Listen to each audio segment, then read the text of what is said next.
En aquel tiempo, los sordos oirán las palabras del libro, y los ojos de los ciegos verán en medio de la oscuridad y de las tinieblas. Entenderán, Ministerio de Sordos y Sordociegos de la Iglesia Bíblica del Señor Jesucristo.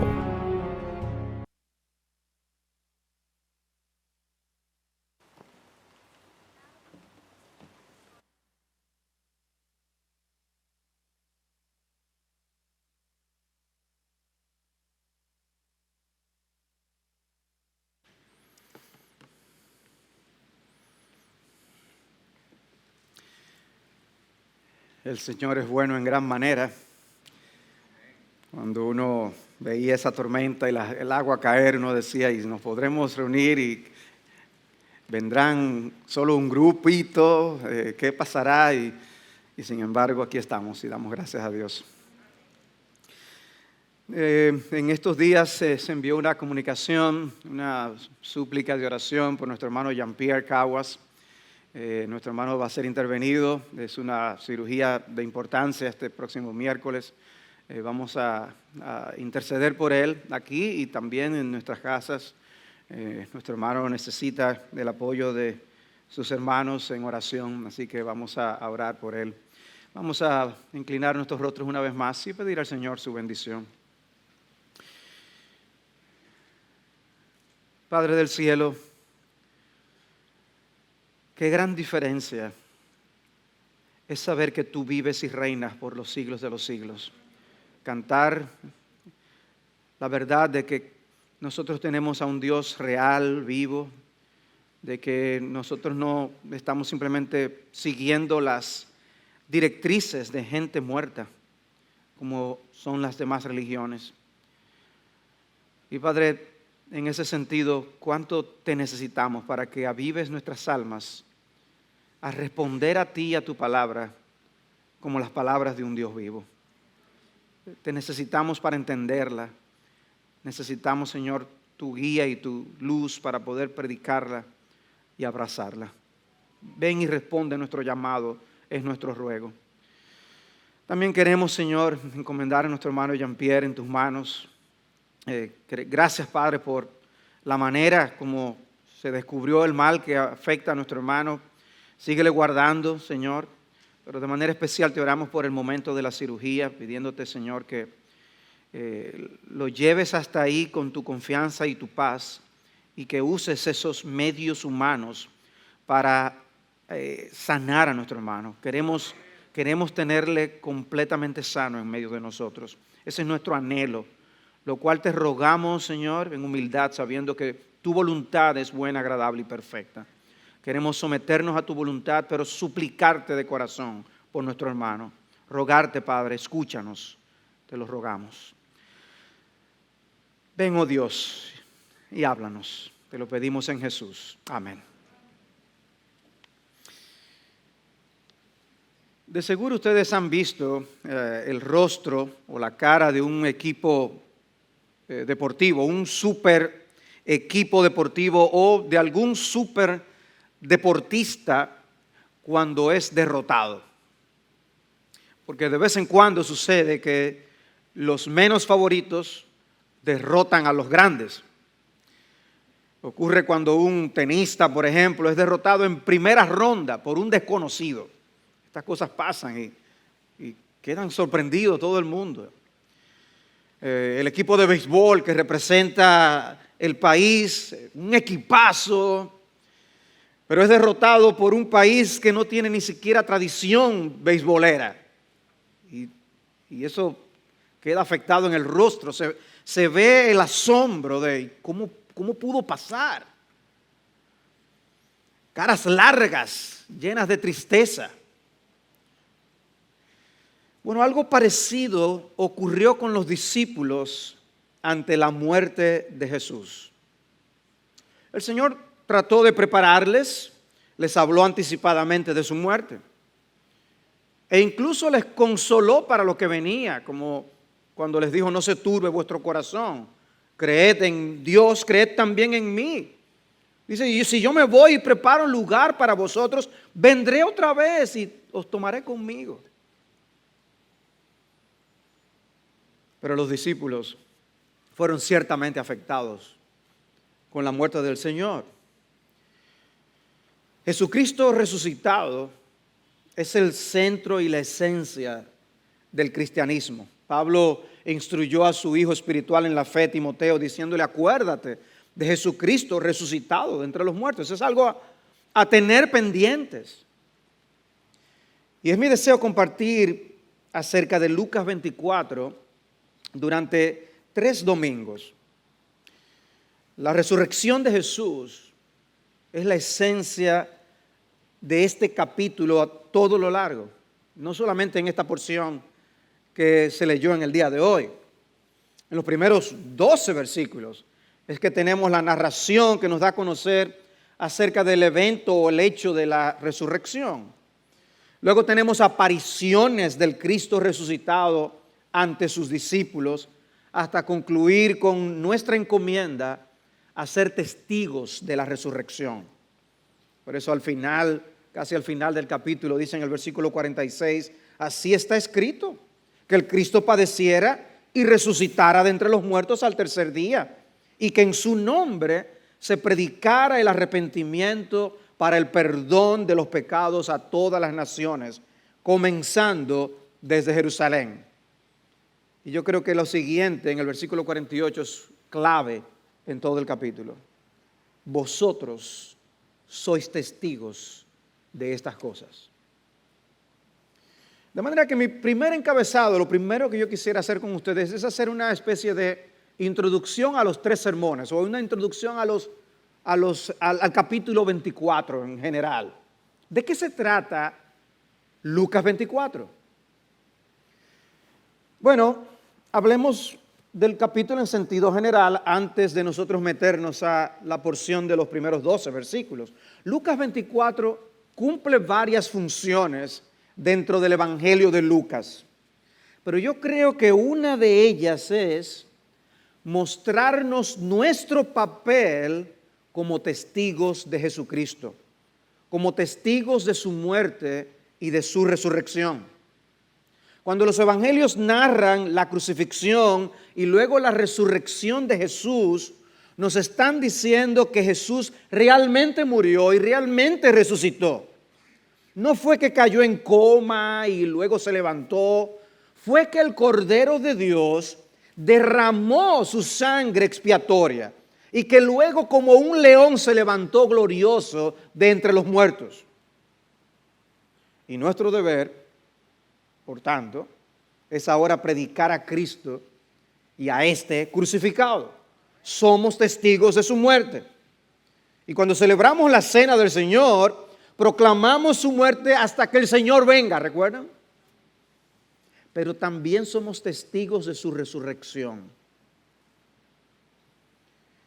El libro de Hechos nos da algunas pistas sobre cómo interpretar los acontecimientos de Lucas 24. De hecho, ¿quién fue el autor de Hechos? Lucas. Es el mismo autor. El autor de Lucas es el autor del libro de Hechos. ¿Y qué encontramos en Hechos? Bueno, ustedes recordarán lo que dice Hechos 1:8.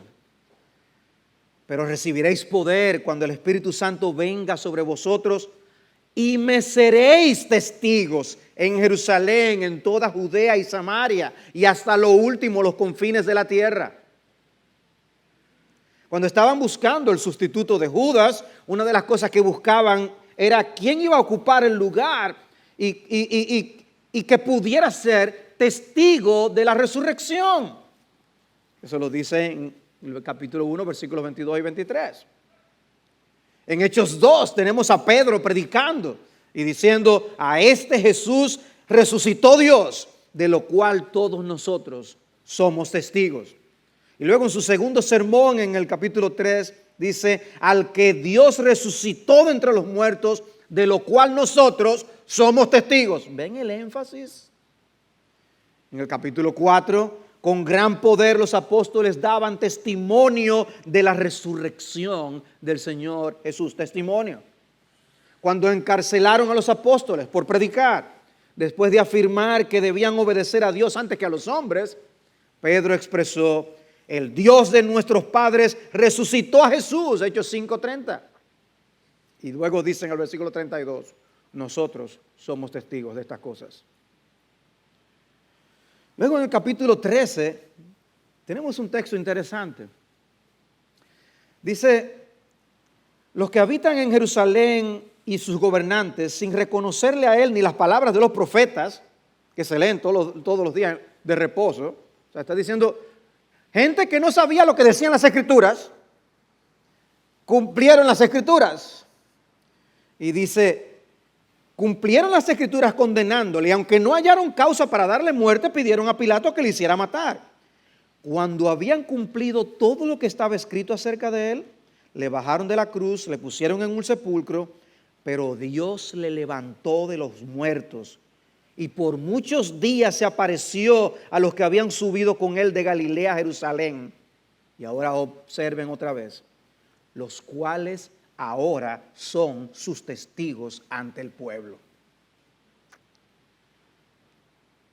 El mismo autor de Lucas 24, en el libro de los Hechos, nos demuestra el rol o el papel como testigos de su pueblo, de la muerte y la resurrección del Señor Jesucristo.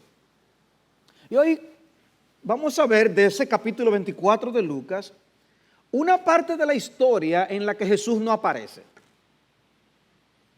Porque si prestaron atención a la lectura que hizo el pastor Sigfrido, el Señor no aparece en esa lectura de Lucas 24, 1 al 12. Él no está ahí. Pero es crucial esa parte de la historia para hablar precisamente de la resurrección del Señor.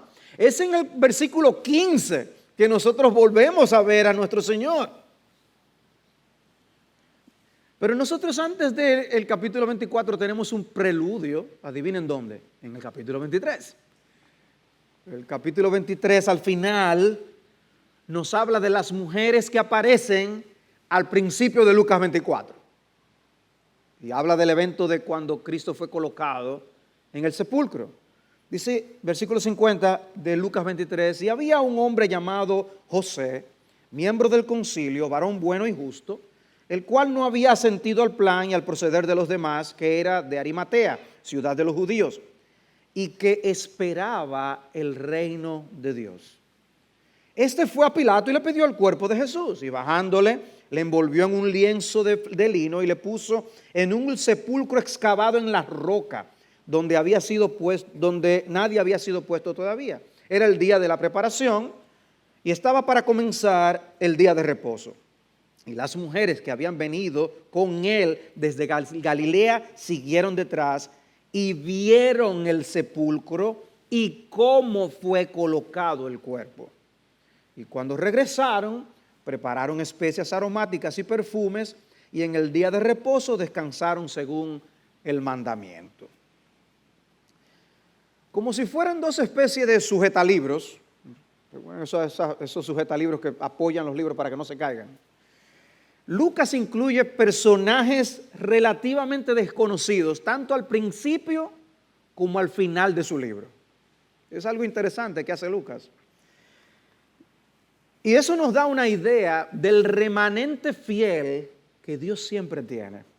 En el primer sujetalibros, nosotros tenemos a un Zacarías, a una Elizabeth, a Simeón y a una Ana, en los capítulos 1 y 2. Y en el segundo sujetalibros tenemos a José de Arimatea, las mujeres de Galilea, que mencionan por nombre, María Magdalena, Juana y María, la madre de Jacobo. Y los discípulos de Emaús en los capítulos finales, que si Dios permite vemos la semana próxima. Y uno de ellos es identificado por nombre, que es Cleofas, lo dice el versículo 18. Los protagonistas, tanto al principio como al final del libro, son relativamente desconocidos. Un erudito afirma que la mención de todos esos nombres era una manera de Lucas decir, esto que yo digo, si ustedes quieren corroborarlo, busquen a estas personas que todavía están vivas y pueden chequear si es así o no lo que estamos narrando. Recuerden que Lucas era un historiador. De Simeón se dice que esperaba la consolación de Israel. De Ana se dice que habló a todos los que esperaban la redención de Jerusalén. Y de José de Arimatea yo acabo de leer hace unos instantes que esperaba el reino de Dios. ¿Qué es lo que está haciendo Lucas aquí? Lucas está diciendo, estas personas tenían una esperanza. Eran personas que estaban esperando en Dios una consumación prometida en el antiguo pacto, en el Antiguo Testamento. Había una esperanza guardada en el corazón del remanente fiel del Señor. Y esa esperanza es puesta a prueba con el tema de la crucifixión. ¿Recuerdan el equipo, el super equipo que pierde? Que se desinflan. ¿Cómo es esto posible? Bueno, algo así. Cristo murió. ¿Está muerto? En el versículo 21, cuando van con Jesús, con los discípulos camino de Maús, dicen, pero nosotros esperábamos que Él era el que iba a redimir a Israel. Esperábamos, pero ya, perdimos.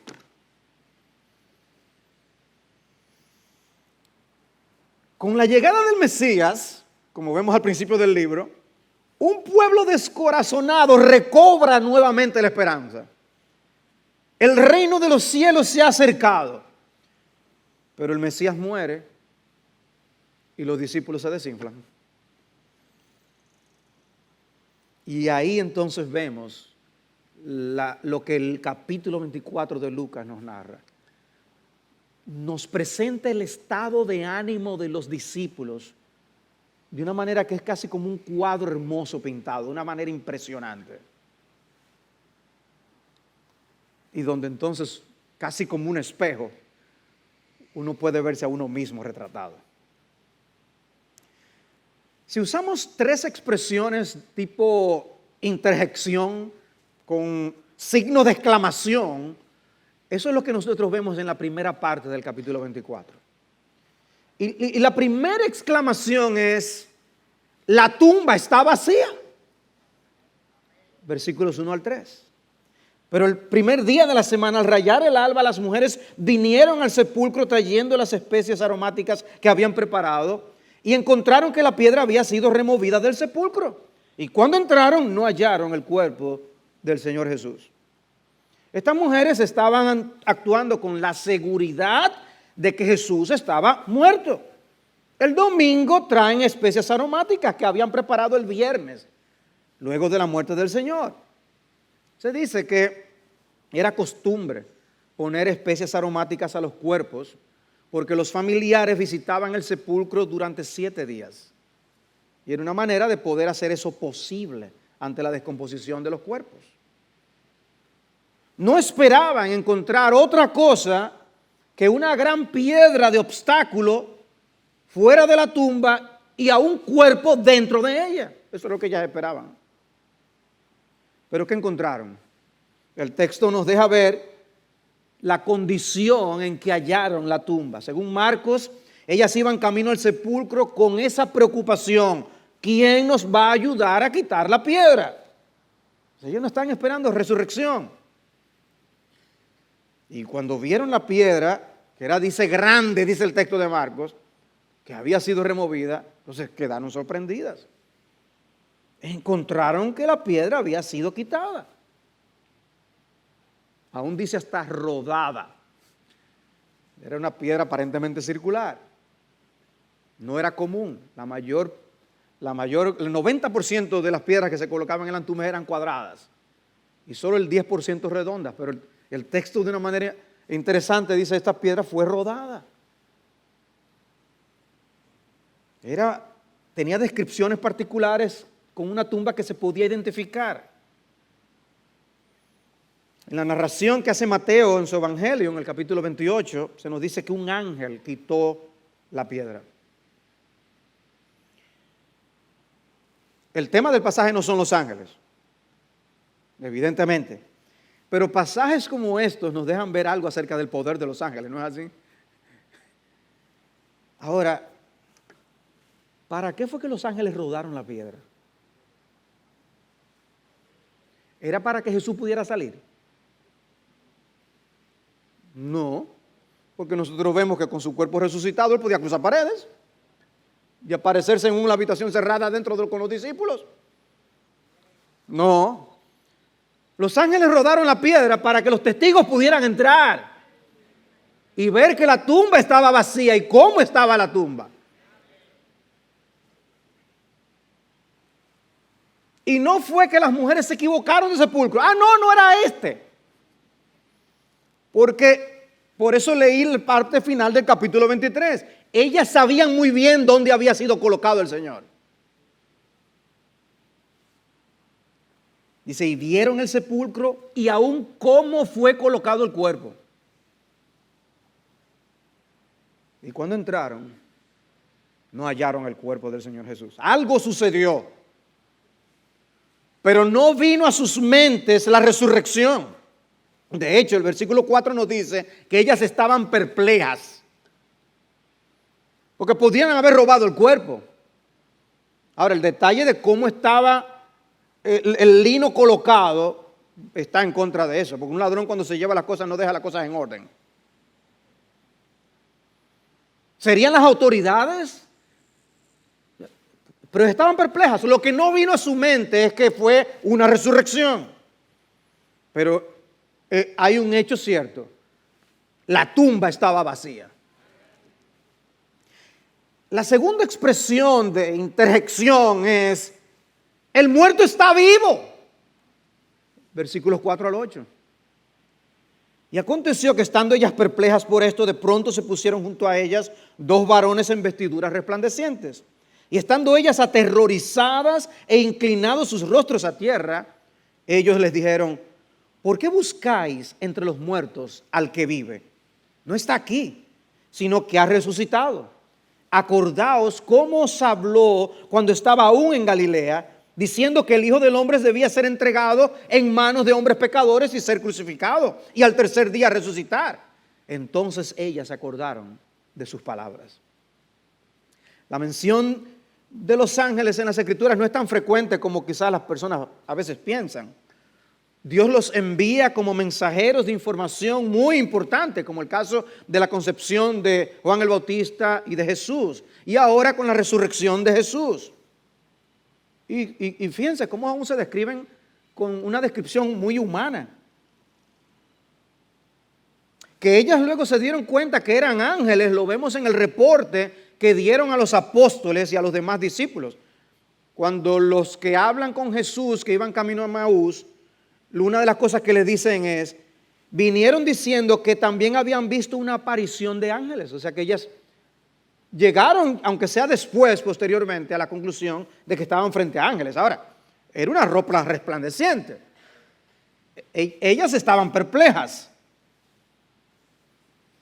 Pero la pregunta de los ángeles es colocada de una manera magistral en el pasaje por Lucas. ¿Por qué buscáis entre los muertos al que vive? Una pregunta para pensar. Y ustedes esperaban encontrar aquí un muerto. Es una pregunta que al mismo tiempo es una reprensión velada. La piedra está removida, el cuerpo no está, ven a dos varones resplandecientes y todavía estaban en el aire. Ustedes estaban supuestos a saber qué era lo que estaba ocurriendo. Debieron haber estado a la expectativa de la resurrección del Señor. Eran mujeres devotas que amaban a Jesús, pero no habían abrazado y creído todo lo que Jesús les había enseñado. ¿Qué ustedes están haciendo aquí? Es la pregunta. Es cierto que Jesús murió, pero Él no se quedó en la tumba. En Apocalipsis 2, el Señor habla a la iglesia de Esmirna, dice: el primero y el último, el que estuvo muerto y ha vuelto a la vida, dice esto. Y en el capítulo 1 también dice, el que vive y estuve muerto, y aquí estoy vivo por los siglos de los siglos, y tengo las llaves de la muerte y del Hades. Él estuvo muerto y vivió. Y tiene la llave. Y dice, yo sé abrir eso otra vez, yo tengo la llave. Y es muy interesante cómo en el Nuevo Testamento la resurrección del Señor es expuesta como algo que va a tener a otras resurrecciones después de Él. Él es el llamado el primogénito de los muertos. Él iba a tener, los primogénitos son los primeros que nacen, después hay más hermanos, ¿no? Lo que está diciendo es, hay más hermanos que después van a seguir.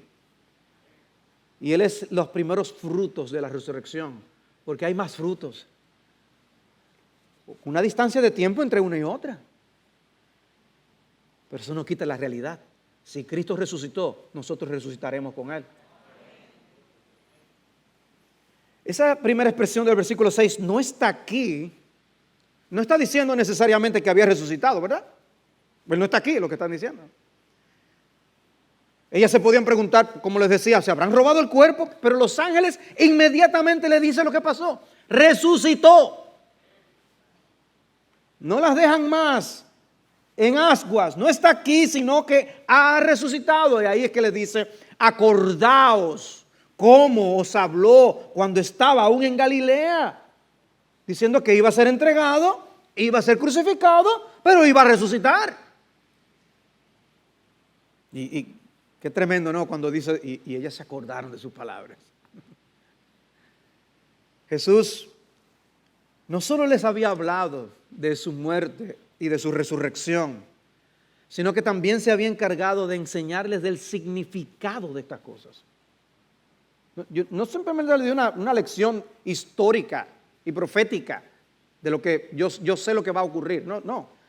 Es el significado de esa muerte y el significado de esa resurrección. Jesús les habló de eso.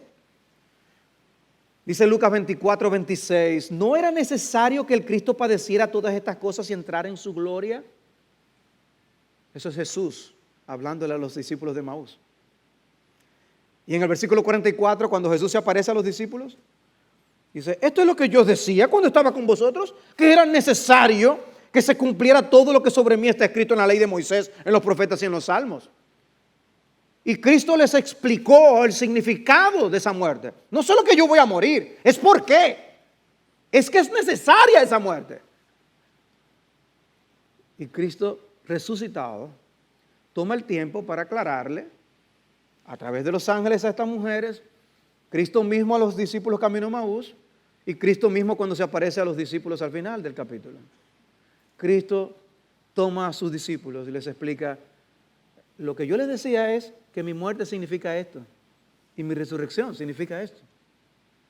Cristo quiere que sepamos no solo que Él murió y resucitó, Cristo quiere que sepamos el significado de su muerte y el significado de su resurrección. Es crucial.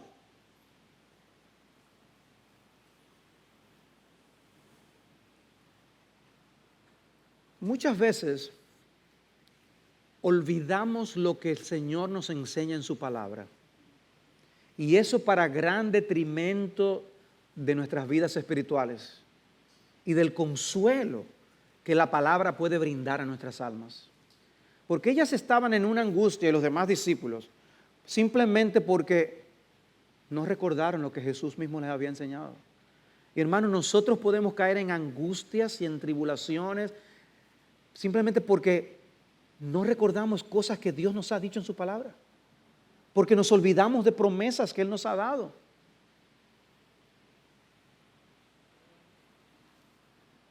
Pero las mujeres no se quedaron en el aire ni en confusión, gracias a Dios. Recordaron lo que Jesús les había enseñado. Fue un momento especial. Fue un momento más importante que el mismo hecho de que habían entrado y habían visto esto vacío. Cuando finalmente todas estas cosas vinieron a sus mentes y dijeron, ya entendemos. En Juan 2:22 dice, por eso, cuando resucitó de los muertos, sus discípulos se acordaron de que había dicho esto y creyeron en la Escritura y en la palabra que Jesús había hablado. O sea, Juan, reflexionando sobre estas cosas, escribe al principio de su evangelio. Cristo les dice lo que va a pasar. Y Juan entonces aprovecha y pone esa nota como un editor, diciendo, no, los discípulos se acordaron de estas cosas después. Oh, hermanos, no deberíamos orar, Señor, recuérdame tu palabra. No es solamente leerla. Recuérdame tu palabra en los momentos de gran necesidad. Tráela a mi memoria. Que sea un instinto en nosotros, Señor. Recuérdame las porciones de tu palabra que me pueden ayudar en esta situación en que me encuentro ahora. Porque su palabra es verdadera comida y bebida para nuestras almas. Es que necesitamos estas cosas. Vamos a atravesar momentos de confusión en los que no sabremos qué es lo que Dios está haciendo. Todo puede parecernos una gran derrota. Y al igual que estas mujeres, necesitamos que nos recuerden la palabra del Señor. En este caso fueron ángeles, ¿no? Pero Dios puede usar a nuestros hermanos para que nos recuerden estas cosas.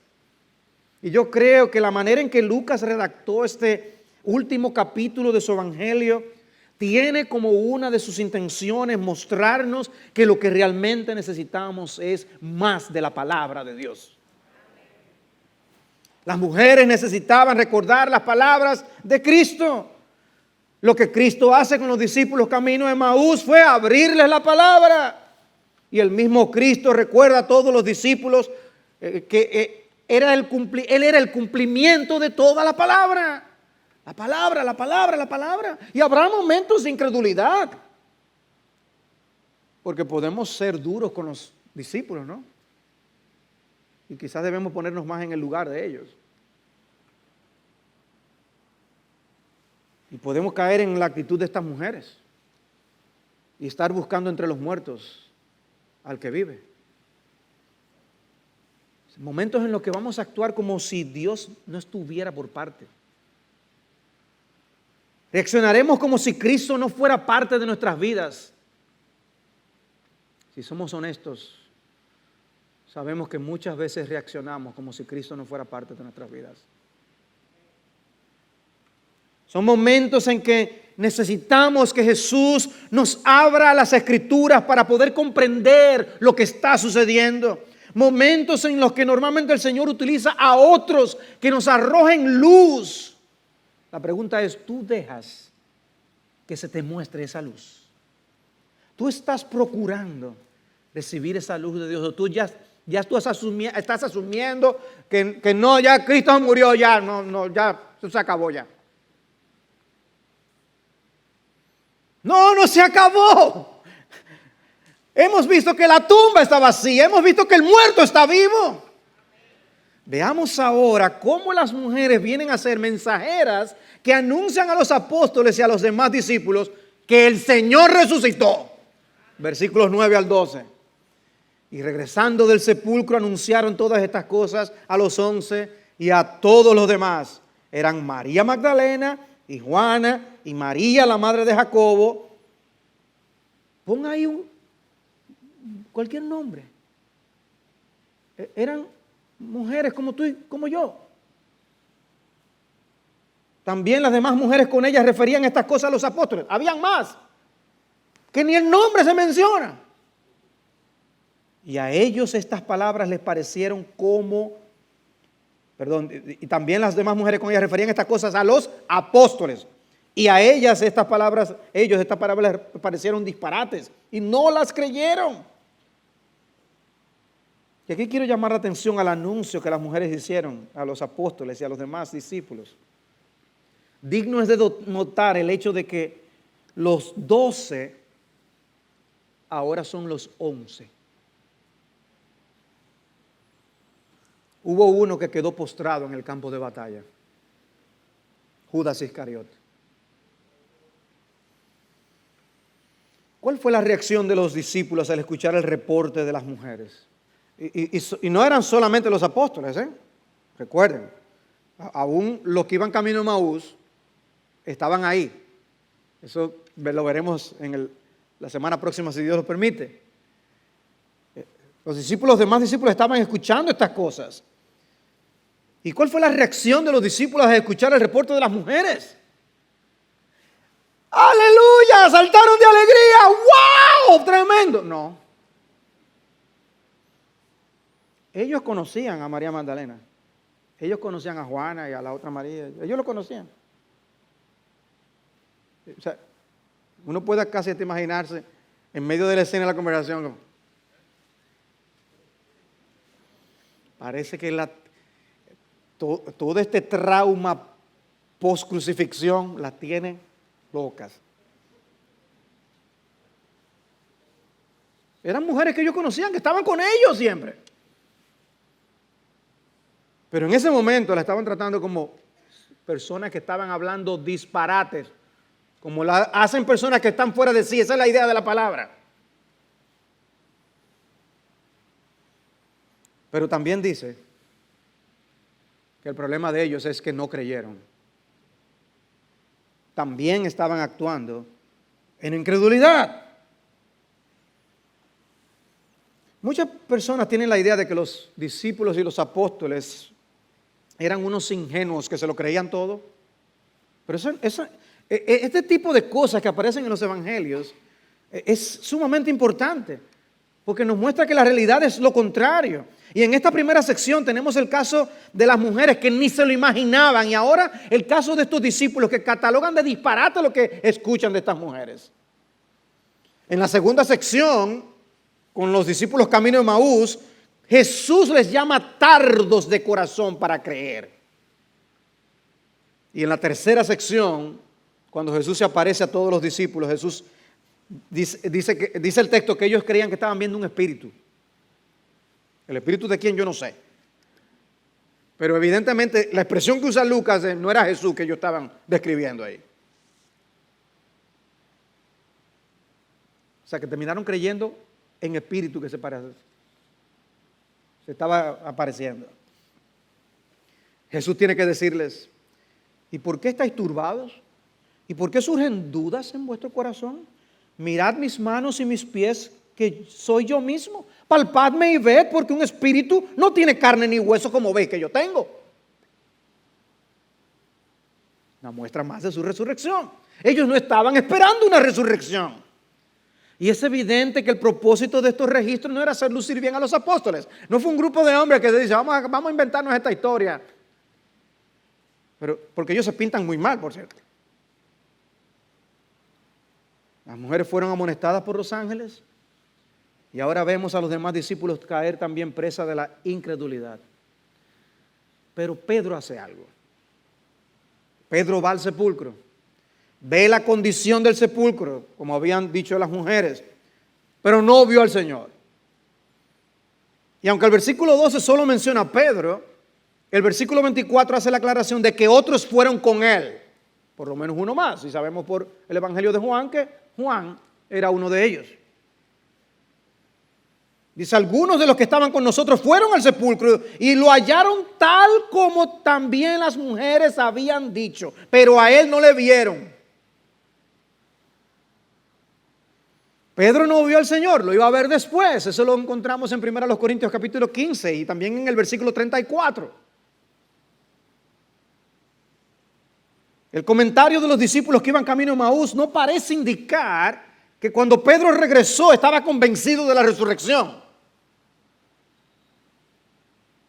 Y ellos mismos permanecen afectados grandemente por su incredulidad.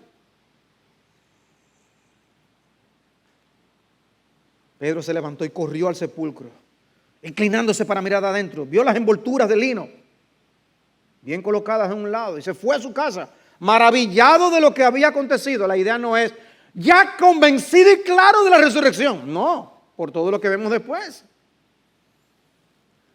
Un comentarista bíblico ofrece una observación interesante aquí acerca de las envolturas de lino. Dice, como los linos serían lo único de valor que robar, y dado que es improbable que alguien desnudara el cadáver antes de llevárselo, la presencia de estos linos desacredita cualquier sospecha de que entraran a llevarse ladrones el cuerpo. Este breve detalle proporciona otro testimonio humano de que la tumba estaba vacía. Son detalles que la Escritura deja. Ahora, hermanos, Jesús resucitó. ¿Cuál es la importancia de eso? ¿Y? ¿Se trata acaso de un concurso de milagros? A ver cuál hace el milagro más grande y ese gana. No, la gran importancia que tiene la resurrección para nosotros es que sin ella no hay salvación. Existe una íntima relación entre la resurrección y nuestros pecados. Dice Pablo en 1 Corintios 15, 17, si Cristo no ha resucitado, vuestra fe es falsa, todavía estáis en vuestros pecados. ¿Ven? Es que si Cristo no resucitó, el problema de nuestros pecados no ha sido solucionado. El mensaje del Evangelio está en juego aquí. Si Cristo no resucitó, no tenemos buenas nuevas que anunciar a los pecadores. Si Cristo no resucitó, entonces el problema de nuestro pecado no está resuelto. Es por eso que cuando el Señor se aparece a los discípulos en este capítulo 24, les dice en el versículo 46, así está escrito que el Cristo padeciera y resucitara de los muertos al tercer día, y que en su nombre se predicara el arrepentimiento para el perdón de los pecados a todas las naciones. Es que ustedes tienen un mensaje, y el mensaje es para el perdón de los pecados, y tiene que incluir el hecho de que yo morí y resucité. Y ustedes también recuerdan cómo Pablo en 1 Corintios 15 nos presenta el contenido del Evangelio. ¿Recuerdan el texto? Dice 1 Corintios 15, 3.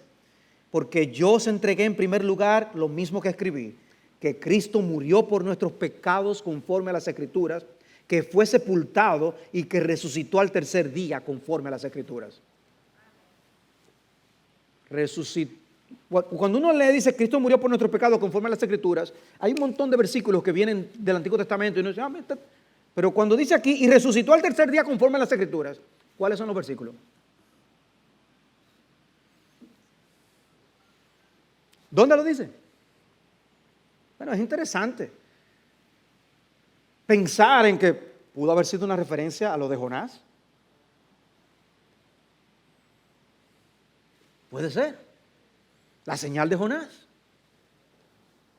Pero no son tan claros los textos que vienen a nuestra mente, ¿no? Pero eso no quiere decir que no estaba ahí. Porque por eso Cristo mismo explica a los apóstoles, y vamos a hablar más de eso las próximas 2 semanas. Cristo mismo les enseña lo que la Escritura decía acerca de lo que ocurriría con el Mesías. Y ahí dice en ese mismo contexto de 1 Corintios 15, se apareció a Cefa, después a los 12, a más de 500 hermanos a la vez. Dice la mayoría de los cuales viven aún. Ustedes pueden ir y chequear eso. Después apareció a Jacobo, luego a todos los apóstoles. Dice Pablo al último, como uno ha nacido fuera de tiempo, se me apareció a mí. El significado de la resurrección de Cristo es explicado en 1 Corintios 15. ¿Y cuál es el tema de 1 Corintios 15? Nuestra resurrección por la resurrección de Cristo. Si Cristo no resucitó, nosotros no resucitaremos tampoco. En vana es nuestra esperanza. La resurrección de Cristo soporta y apoya nuestra esperanza. El mensaje de la cruz está incompleto sin la resurrección. Y la resurrección está incompleta sin la cruz. 2 eventos inseparables para que el mensaje del Evangelio tenga sentido. Sigo leyendo a Pablo en 1 Corintios 15. Ahora bien, si se predica que Cristo ha resucitado de entre los muertos, ¿cómo dicen algunos entre vosotros que no hay resurrección de muertos? Y si no hay resurrección de muertos, entonces ni siquiera Cristo ha resucitado. Y si Cristo no ha resucitado, vana es entonces nuestra predicación. ¿Recuerdan el tema del testimonio? Y vana también nuestra fe. Aún más somos hallados testigos falsos de Dios, porque hemos testificado contra Dios que Él resucitó a Cristo, a quien no resucitó, si en verdad los muertos no resucitan. Pero si los muertos no resucitan, entonces ni siquiera Cristo ha resucitado. Y si Cristo no ha resucitado, vana es vuestra fe, todavía está en vuestro pecado. ¿Ven? el significado de la muerte y de la resurrección, cruciales. Y no solamente el hecho de la resurrección, conocer el hecho de la resurrección. ¿Pueden aquellos que no han sido testigos físicos y oculares de la resurrección dar testimonio de la misma a los demás? ¿O solamente podían ser los apóstoles que vieron a Cristo? Bueno, un dato interesante en todos los relatos de los evangelios es que no hubo ningún testigo humano del momento de la resurrección. No se describe el momento. Cuando uno lee la transfiguración, uno dice, wow, y pasó esto y se transformó. Nada de eso se describe en la resurrección de Cristo. Eso debió ser glorioso, pero la Biblia no dice. Sin embargo, son testigos. Y de la misma manera, amados hermanos, cuando nosotros leemos Hechos 1:8, ahí se está hablando de nosotros como testigos de Jesucristo, de su muerte y de su resurrección.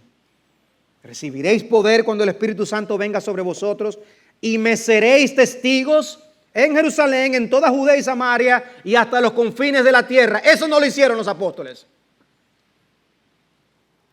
Eso, los confines de la tierra, lo realizarán los demás discípulos. Cada quien en su momento, en su época, tiene que cumplir la encomienda de la gran comisión. Y tú y yo tenemos esa encomienda. Hoy somos testigos de la muerte y de la resurrección de Jesucristo. Dios le resucitó de entre los muertos y dice la Escritura en 1 de Pedro 1:20 que Dios le dio gloria de manera que nuestra fe y esperanza sean en Dios, y se mantiene esa fe y se mantiene esa esperanza. Y ahora somos testigos dispuestos a gastarnos y consumirnos por amor a nuestro Señor, porque nosotros servimos a un Cristo que está vivo. Yo estoy con vosotros todos los días hasta el fin del mundo. Y por eso dice Pablo, por eso, mis amados hermanos, estad firmes, constantes, abundando siempre en la obra del Señor, sabiendo que vuestro trabajo en el Señor no es en vano. Eso es glorioso. Lo que hacemos para el Señor no es en vano. Ay, que yo lo único que hago es esto y esto. No es en vano, mi amado hermano, mi amada hermana. Da testimonio de Cristo. Sigue criando y levantando a tus hijos para la gloria de Dios. Sigue testificando a tus compañeros de estudio y de trabajo. No es en vano. Otra vez a primavera predicar el evangelio. No es en vano. Cuando las fuerzas de Napoleón fueron vencidas por el duque de Wellington en la gran batalla de Waterloo, el duque procedió inmediatamente a enviar a Inglaterra la noticia de la victoria. Habían establecido estaciones visibles la una con la otra para enviar mensajes código entre Inglaterra y el continente. Y el mensaje que envió decía: Napoleón derrotado en Waterloo. Pero una gran neblina se formó y obstaculizó que el mensaje llegara completo. Y solamente recibieron la parte que decía: Napoleón derrota. De manera que un gran pesar cayó sobre los receptores del mensaje. Después que la neblina se despejó, el mensaje pudo llegar completo. Y la alegría se apoderó de sus corazones. Napoleón derrotado en Waterloo. Y algo similar ocurre con la muerte de Jesús, si no la vemos a la luz de su resurrección. Los discípulos se quedaron con el mensaje incompleto de la cruz y llegaron a conclusiones equivocadas. Hermanos, es con la resurrección que todo cobra sentido. ¡Wow! Ahora entiendo. Cree en el Señor que murió en la cruz para pagar por los pecados, pero cree también que Jesús se levantó y resucitó. Que si confiesas con tu boca a Jesús por Señor y crees en tu corazón que Dios le levantó de entre los muertos, serás salvo. No te quedes con el mensaje incompleto. La tumba está vacía, el muerto está vivo, el Señor resucitó. Aleluya. Y ese es nuestro tema del glorioso evangelio que Dios ha colocado en nuestras manos. Vamos a orar. Padre, te damos las gracias por el bendito y maravilloso anuncio de la resurrección que encontramos en tu palabra. Nuestra es la debilidad que nos lleva a dudar. Nuestra la incredulidad cuando nosotros no hemos depositado toda nuestra confianza en tus promesas y en tus declaraciones en tu palabra. Oh Dios, trae tu palabra con poder.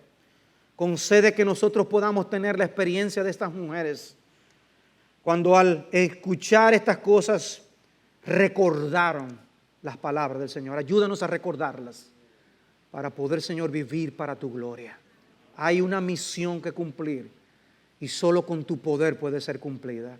Ayúdanos a ser testigos fieles de la muerte de tu Hijo y de su resurrección. Te lo pedimos en Jesús. Amén.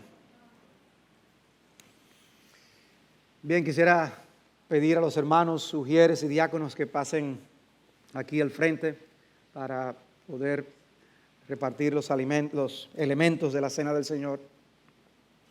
Recordamos que esto es algo que hacemos en obediencia al mandato de Cristo, a hacer memoria de su muerte por medio de esta sencilla manera con el pan y el fruto de la vid, simbolizando su cuerpo molido por amor a ti, por amor a mí, su sangre derramada, sangre eficaz para la limpieza de todos nuestros pecados. La palabra exhorta e invita que participemos de la cena, que nos examinemos y participemos. Este es un buen momento para hacer confesión de pecados y un buen momento para abrazar el perdón que el Señor nos ha otorgado en Cristo. Si usted está aquí visitándonos desde otra congregación, es miembro de una iglesia que predique el Evangelio de Cristo, como hemos anunciado hoy, usted también es invitado a participar junto con nosotros, si no está en algún proceso de disciplina de su iglesia local. Pero vamos a esperar del Señor que tengamos un tiempo en el que seamos dignos en su presencia, solamente en virtud de la muerte de nuestro Señor Jesucristo.